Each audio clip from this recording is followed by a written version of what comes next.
Ameublement Tanguay en première ligne.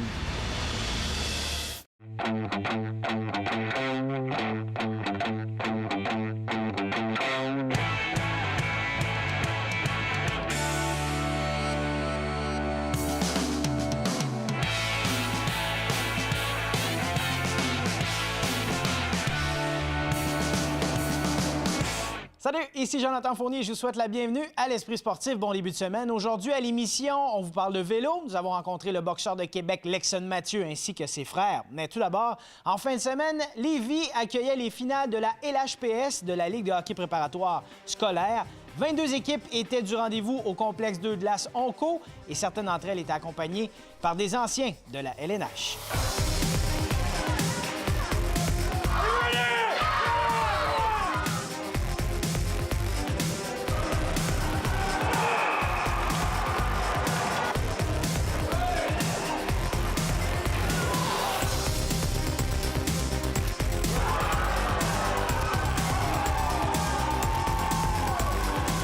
Encore une fois, on est très heureux pour la 9e année cette année de la Ligue de recevoir les finales ici. Vous pouvez entendre, il y a vraiment beaucoup d'ambiance. On a des équipes qui viennent de partout au Québec. Très heureux de terminer la saison ici. Pour les phases finales, c'est vraiment un 2-2-3 qui est un petit peu déguisé dans le fond, un petit peu de formule soccer. C'est qu'on va jouer 2 matchs. Il y a un 3e match si c'est nécessaire. On a commencé il y a 4 semaines avec les 8e de finale. Fait que c'est vraiment les 2 meilleures équipes de chacune des catégories qui se retrouvent ici en fin de semaine. C'est sûr qu'il y a le volet aussi visibilité, rayonnement qui est là. Donc, on a beaucoup de présence des gens là, de la Ligue de hockey collégiale 3A qui sont ici, junior majeur, junior A. On a les prep schools américains aussi qui se déplacent dans nos événements, fait qu'on est vraiment contents. Les boys, good job. Vous savez que plus ça va aller, plus ça va être là. Cette année, on a Jean-Sébastien Giguère qui est là. Pascal Dupuis également, qui n'est pas un nouveau, qui était là l'an dernier. Et hier, il y avait François Beauchemin qui est avec Saint-Bernard. Donc, c'est le fun de voir des anciens professionnels qui vont vers le hockey scolaire pour leurs jeunes. Je pense que la LHPS, depuis, ça va faire notre 10e anniversaire l'an prochain. Donc, fait ses classes. Bon suivi académique avec les jeunes. Et on a des très bons programmes de hockey avec ça.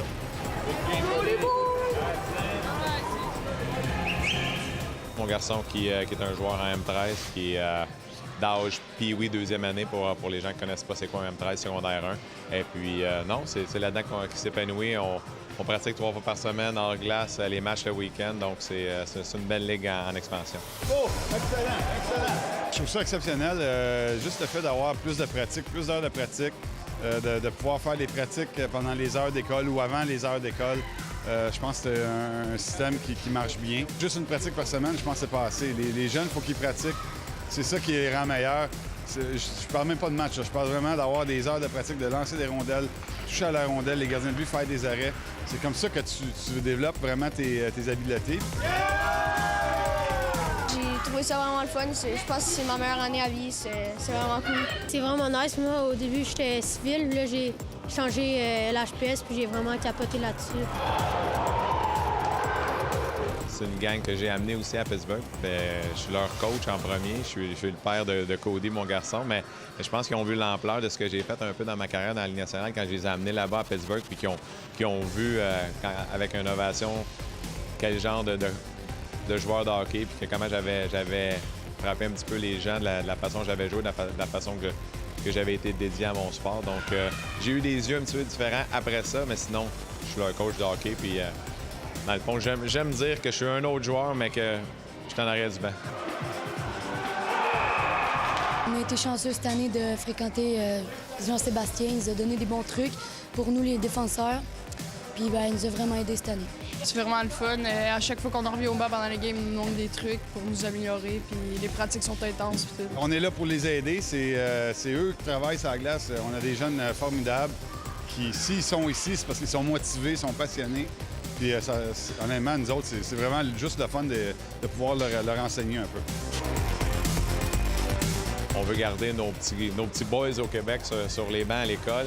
C'est la façon peut-être de les garder, de garder leur attention pour qu'ils continuent à avoir de la réussite scolaire. C'est de les avoir avec leur sport. Regarde, si tu réussis pas, mon homme, ben tu ne joues pas. Donc, c'est comme ça qu'on a leur attention. Puis, taux de réussite de 99 bien, au niveau des garçons en secondaire 1, pas mal rare que tu vois ça partout au Québec. pour nous, c'est un encouragement de voir que ces gens-là maintenant choisissent le volet scolaire. Je pense que le développement du joueur de hockey a vraiment changé depuis les 20 dernières années. On ne pense plus seulement à faire de la spécialisation, on va parler d'environnement. On le voit aussi, là, ce qui se fait dans les niveaux supérieurs, la Ligue nationale, l'encadrement, le suivi psychologique, la préparation physique. C'est ce que le milieu scolaire peut offrir vraiment. On a beaucoup de services qui viennent se joindre à ce qu'on fait. C'est pas seulement faire des pousseux de puck, excusez l'expression. On va vraiment penser à l'élève-athlète, tout son développement intégral. Fait que c'est vraiment intéressant de voir que ces gens-là choisissent ça parce que par leur connaissance, ça se réussit d'avoir un bon plan A qui est de jouer dans la Ligue nationale. Évidemment, on demande ça à un enfant, c'est ce qu'il veut, mais un bon plan B dans la vie, donc pour réussir une bonne éducation qui vient avec ça dans sa formation.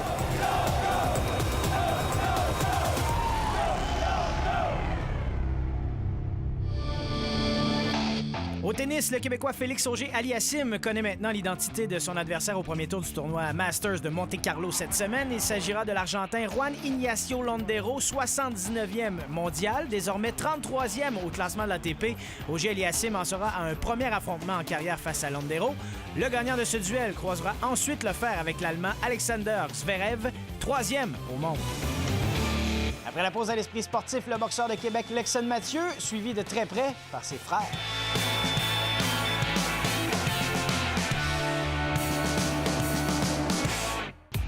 En collaboration avec TVA et le Journal de Québec, Mathieu Performance fait plaisir aux passionnés de vélo. Inscrivez-vous sur la page Facebook de TVA Québec et courez la chance de remporter 2000 $ en carte cadeau chez Mathieu Performance, l'univers du vélo.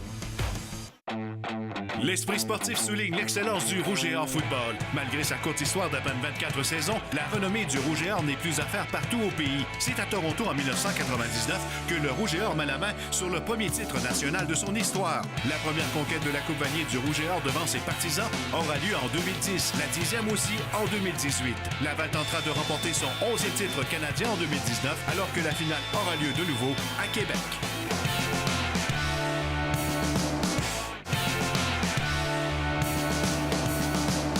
Le boxeur de Québec, Lexon Mathieu, vient tout juste de célébrer son 20e anniversaire. Son prochain combat est prévu le 17 mai prochain au Casino de Montréal. Il s'agira déjà de son 3e combat professionnel. Nous avons rencontré ses frères qui nous ont dit que dans les prochaines années, Lexon ne sera pas le seul Mathieu en boxe professionnelle. Le reportage de Stéphane Turcot.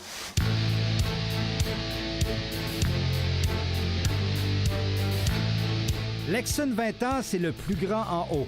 Kensley, 15 ans, c'est lui du milieu. Et le plus jeune, Wilkins, 14 ans, au bas. 3 frères, 3 gars, 3 pareils.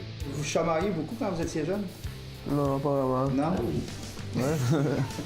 Dans le sol, quand on boxait, on relaxait toujours les murs, plein de trous dans les murs, plein de choses qu'on les répare. Si depuis les trous ont été réparés, Lexon n'hésite pas à dire que ses 2 frères suivront ses traces plus vite que prévu, notamment le petit dernier. Moi, mon but, c'est d'aller professionnel, les champions du monde. C'est ça le but ultime. T'as quel âge? J'ai 14 ans. 14 ans. Ben, lui, tu sais, passer pro à 19 ans, il va passer pro à 18 ans, c'est sûr. On a déjà écrit ça. Peu importe ce qu'il va être amateur, quand il a 18 ans, il va passer pro. Ça dépend de la personne. Il y en a qui, à 18 ans, leur physique n'est pas assez développé. Comme il y en a qui, comme Lexon, lui, à 18 ans, il avait déjà, physiquement, il battait déjà les adultes.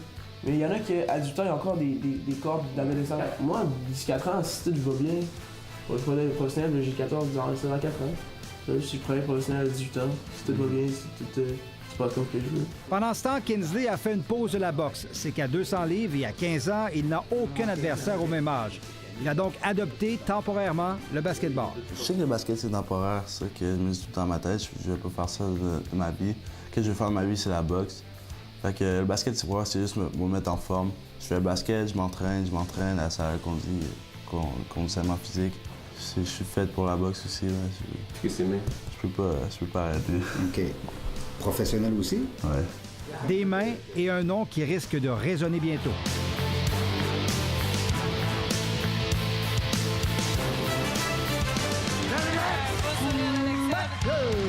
J'ai hâte de voir tes 2 frères faire le saut avec toi, puis c'est la même carte un soir au centre Vidéotron. J'aimerais ça faire qu'on ait un gars avec les frères Mathilde.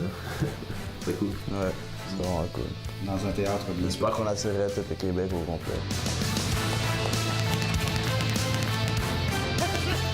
Reste à trouver un nom à ce trio familial.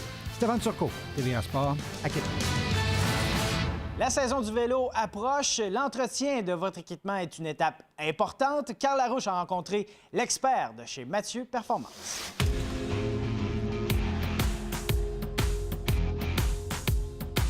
Jérémy, qu'est-ce qu'on offre comme service ici dans votre atelier? Ici, on va travailler sur plusieurs types de vélos, donc autant vélo électrique, vélo de route, vélo de montagne, vélo hybride, les vélos de ville. On va offrir des services évidemment pour tous ces types de vélos-là. Donc autant la mise au point de base, mise au point annuelle, mise au point vraiment spécifique pour vélo de route, vélo de montagne simple et double suspension qui vont nous permettre de passer une belle été.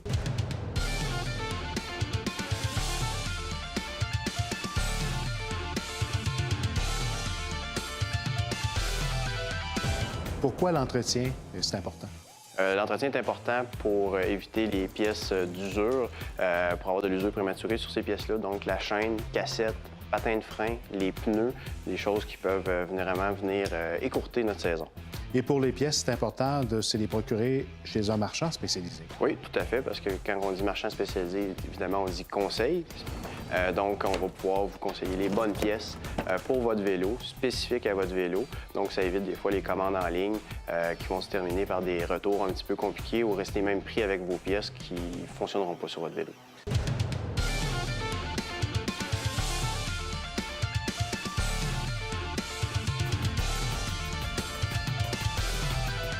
La gamme de vélos, elle est grande maintenant, mais vos techniciens là, sont spécialisés, sont certifiés. Oui, tout à fait. On va avoir des certifications de Bosch, Yamaha pour ce qui est de nos vélos électriques. On va aussi aller chercher des certifications au niveau de chez Shimano, qu'on a un centre de service ici. Donc, ça nous permet d'avoir une formation sur tout ce qui est vélo en général. Ensuite, on va avoir chez S4 Suspension, vraiment spécifique vélo de montagne. Et ensuite, les distributeurs qui vont nous permettre d'avoir des spécifications sur les pièces. Merci Jérémy, bonne saison. Merci beaucoup. Merci. Ici Jonathan Fournier, c'est tout pour l'Esprit sportif. On se retrouve demain. Ciao!